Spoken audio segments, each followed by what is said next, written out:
Меня зовут Ольга Хохлачева. Я телеведущая, радиоведущая. Я редактор службы информации радио СТВ. Уже много лет я работаю с информацией. И, может быть, именно поэтому я точно знаю, что вся мудрость жизни изложена в главной книге, в Евангелии.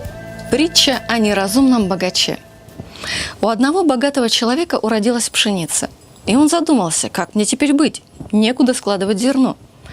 Вот что я сделаю. Сломаю старый амбар, построю новые большие хранилища, соберу туда весь хлеб и все мое добро и скажу моей душе: душа, много у тебя всякого добра на долгие годы.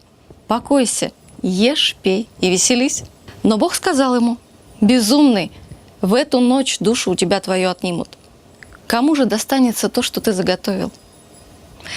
Так бывает с тем, кто собирает для себя, а не в Бога богатеет.